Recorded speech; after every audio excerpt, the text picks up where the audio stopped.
দুইটা বিড়ি আছে।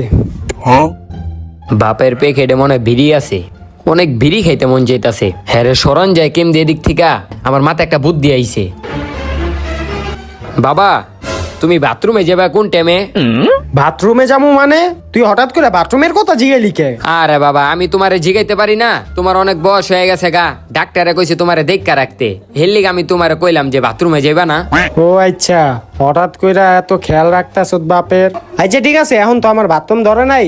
যখন তার আগে দেখতে চাই আপনি কাকে ভালোবাসেন, সুন্দরী মেয়েটাকে না কলিজার বাবাকে? যারা যারা কলিজার বাবাকে ভালোবাসেন তারা এক্ষুনি চ্যানেলটা সাবস্ক্রাইব করে একটা শেয়ার করে দিবে, আর কমেন্টে লিখে যাবে আই লাভ বাবা। আর যারা বাবাকে ছাড়া সুন্দরী মেয়েটাকে ভালোবাসে তাদের এগুলো কিছুই করতে হবে না। বাথরুম ধরবো তখন তোরা আমি কমুনে। আচ্ছা বাবা, সিগারেটটা কোন টাইমে যে খামু, মাথাটা কাজ করতেছে না। হুর বাবা, তুমি বাথরুমে যাইবা না?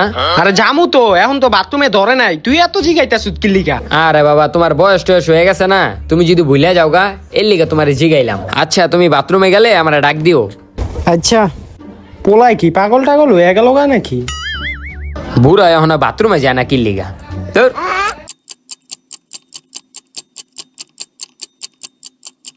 এ হেরে, পেটে চাপ দিতাছে। ওই হন, আমি এখন বাথরুমে যামু।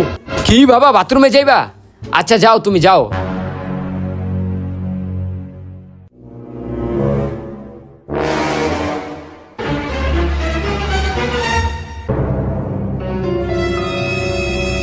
বাবা, আমি আগেই সন্দেহ করছিলাম তোর খবর আছে আজকে। তুই বাপের বিড়ি খাস? হ্যাঁ।